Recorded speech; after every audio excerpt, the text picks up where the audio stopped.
Sweetheart, wait just a moment. Let me fix this draft first. You're shivering, and no little girl should be cold in her own home. 29-year-old Briar Ashton's voice was soft but firm as she paused her work on the mansion's broken front door, noticing the small girl huddled on the nearby stairs in just a thin cotton sweater.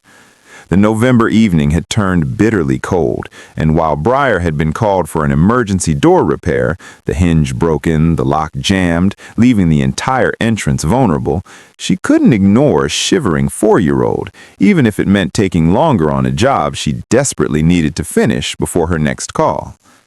Briar worked quickly, adjusting the door frame to seal the gap that had been letting icy wind pour through the foyer. Then, without asking permission, she pulled the spare wool scarf from her worn tool bag, the one her late mother had knitted years ago, soft and warm, and gently wrapped it around the little girl's shoulders. "There, that's better. What's your name, sweet girl?" "Clover," the child whispered, her small fingers touching the scarf with wonder. "It's so soft. Are you sure you don't need it?" "I have my jacket. You keep that. Every little girl deserves to be warm and cozy." What Briar didn't know was that 34-year-old Quillen Merriweather, billionaire CEO of Merriweather Industries and Clover's exhausted single father, had been standing in the doorway of his home office watching this entire exchange. He'd hired an emergency repair service, expecting the usual overpriced contractor who'd see his address and triple their rates. Instead, he was witnessing something he hadn't seen in the 2 years since his wife's death, a stranger treating his daughter with genuine maternal warmth. The nanny he'd hired sat in the next room, absorbed in her phone, completely oblivious to Clover's discomfort. But this Carpenter woman, dressed in simple work clothes, her hands calloused from labor, her tool bag worn but meticulously organized, had noticed immediately and responded without expectation of reward. Briar finished the repair with practiced efficiency, testing the door's swing, ensuring the lock engaged properly, checking that the seal was tight against the cold. She worked with the quiet competence of someone who'd learned her craft through necessity and determination, not formal training or privilege. What Quillen didn't know yet was Briar's story, that she'd learned carpentry from her father before he died when she was 16, that her husband had abandoned her 3 years ago when she chose to keep working rather than act like a proper wife, that she'd faced mockery and discrimination trying to establish herself in a male-dominated trade, that she'd started her tiny independent repair service because no contractor would hire a woman carpenter, that she charged modestly and often worked for free when she saw genuine need. Her mother, a former tailor who'd raised Briar alone after her father's death, had taught her a principle that guided every decision. If someone truly needs help, you don't count the money first, you count their humanity. When Briar finished and began packing her tools, Quillen finally approached. "How much do I owe you?" Briar looked at him directly, this obviously wealthy man in expensive casual clothes, standing in a foyer larger than her entire apartment, and made a decision that defied every practical instinct. She'd driven 40 minutes for this emergency call, used her own materials, spent nearly 2 hours ensuring everything was perfect. She needed the money desperately, but she thought about that little girl shivering in her own home, about the nanny who hadn't noticed, about the loneliness she'd seen in those young eyes. "No charge, sir," Briar said quietly. "Your little girl looked cold, and I couldn't charge someone when their child needed warmth more than I needed payment.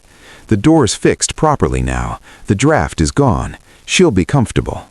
Quillen stood absolutely frozen, his carefully controlled expression cracking with something that looked like shock and grief combined. In his world, everyone wanted something. Contractors inflated prices the moment they saw his address. Service providers angled for tips and recommendations. Even his own staff calculated their helpfulness against potential bonuses. But this woman, this struggling carpenter who clearly needed the income, was refusing payment because she'd noticed his daughter's discomfort. "I don't understand," Quillen said, his voice rough. "You drove here, spent 2 hours, used your materials. Why would you refuse payment?" Briar's eyes met his, and in them he saw something he'd almost forgotten existed: pure, uncalculated human kindness. Because some things matter more than money, sir. Your daughter mattered in that moment. Making sure she was warm and safe, that mattered more than my invoice. My mother taught me that we help people when they need it, not when it's convenient or profitable. She handed him a simple, handwritten business card, just her name and phone number, no fancy logo or website. If you need anything else fixed, you can call, but tonight there's no charge. Take care of that sweet girl. She deserves more attention than she's getting. The gentle criticism was delivered without judgment, but landed with devastating accuracy. Quillen watched Briar walk to her old, battered truck, her worn toolbox carefully stowed, and felt something shift fundamentally in his understanding of worth and value. That night, as he tucked Clover into bed, she clutched the wool scarf and said softly, "Papa, that lady was nice. She made the cold go away, and she gave me her special scarf, and she talked to me like I mattered. Can she come back?" The simple words broke something in Quillen's chest.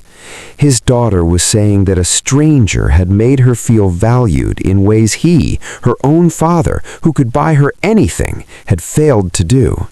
He'd been so consumed with running his empire, with managing grief, with providing material security, that he'd forgotten to provide presence. The next morning, Quillen did something he rarely did. He personally investigated someone. Not through suspicion or calculation, but through genuine curiosity about the woman who'd refused his money. What he'd discovered humbled him profoundly. Briar Ashton ran a struggling one-woman carpentry service from a tiny rented workshop in a working-class neighborhood. Her customer reviews told a consistent story. Fixed my elderly mother's window for free, repaired our school's broken desks at cost, helped restore homes after the storm, charged almost nothing. Hired her for a small job, she noticed our roof leak and fixed it without being asked or paid.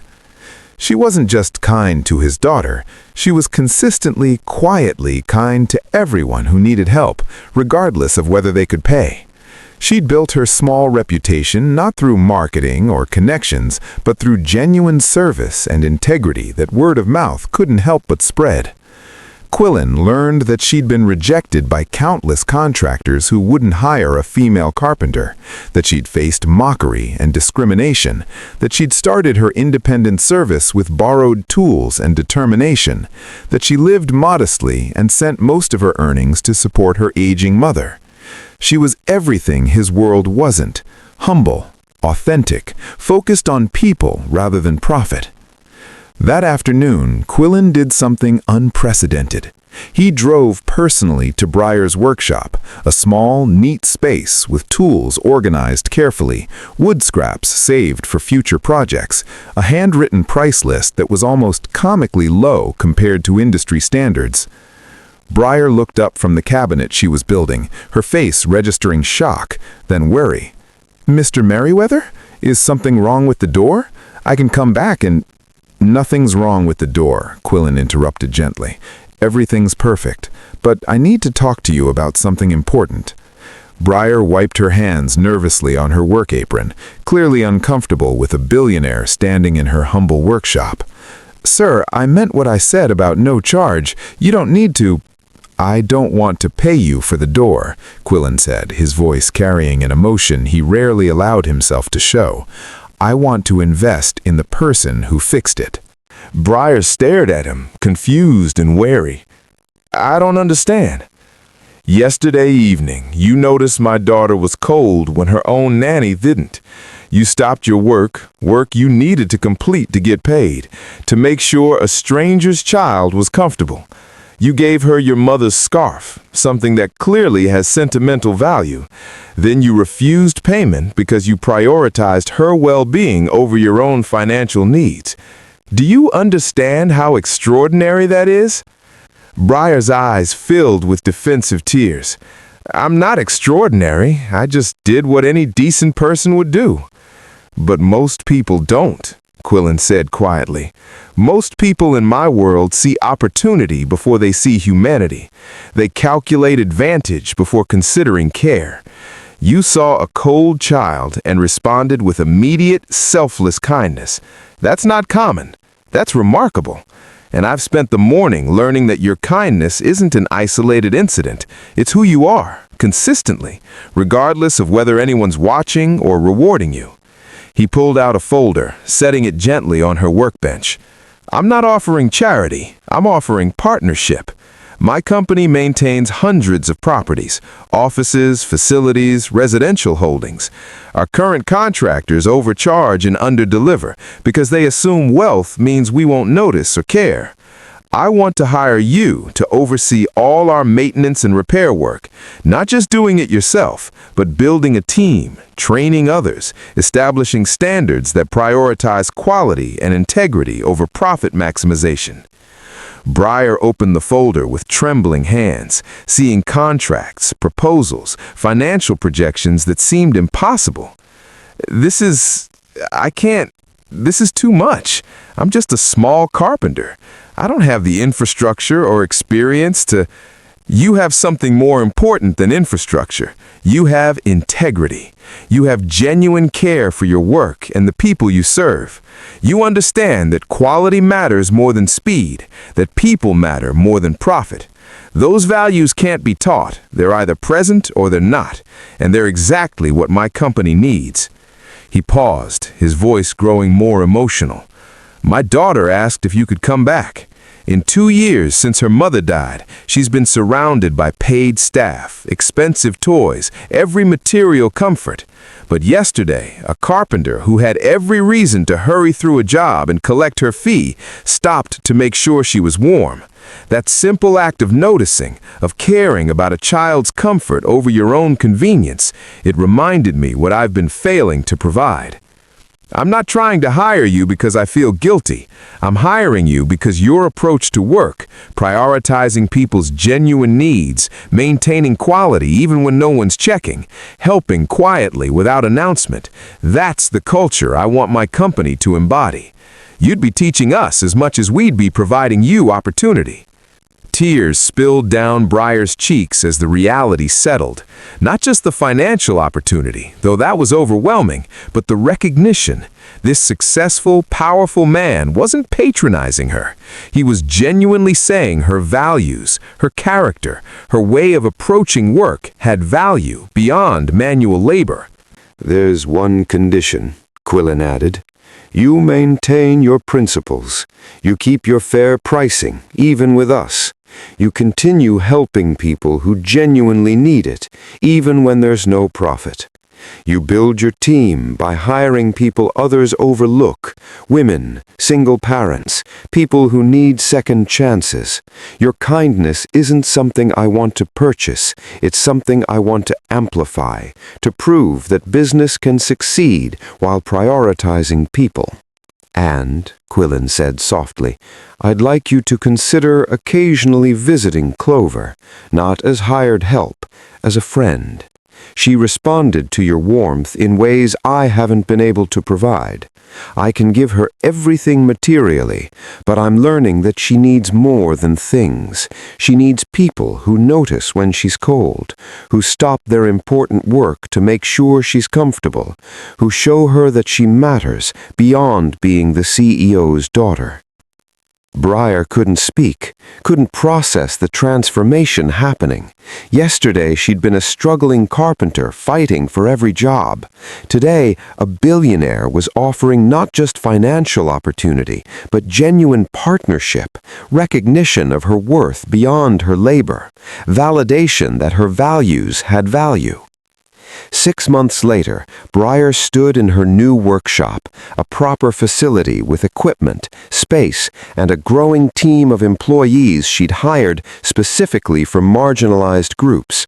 Single mothers, women escaping difficult situations, young people needing training, older workers others had dismissed. She'd built a company culture based on the principles her mother taught her: quality work, fair pricing, genuine care for the people they served. But the transformation went beyond business. She visited Clover weekly, not as contractor, but as chosen family. They'd bake cookies, work on small woodworking projects together, talk about Clover's school and Briar's work.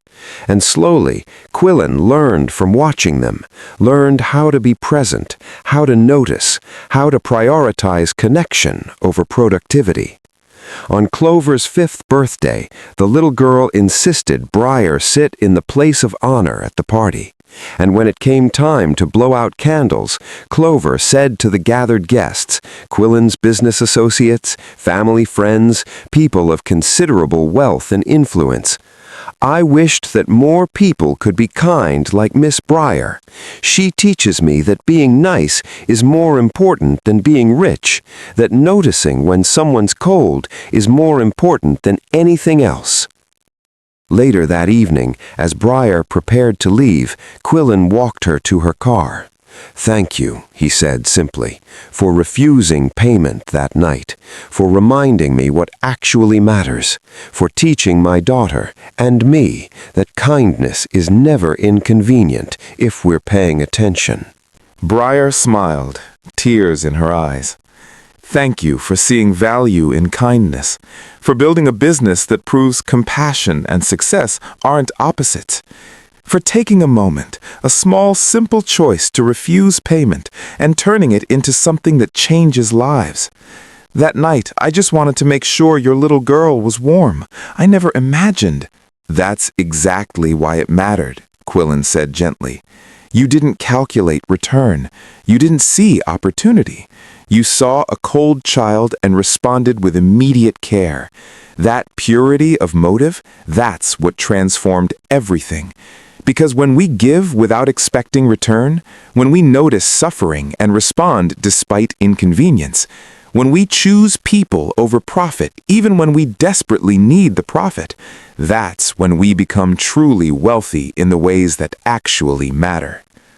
Because kindness doesn't require wealth or power, just the willingness to notice suffering and respond, to prioritize someone's comfort over our own convenience, to give what we have, even when we need it ourselves. A carpenter refusing payment for a door repair, offering a scarf to a cold child, seeing humanity before calculating advantage.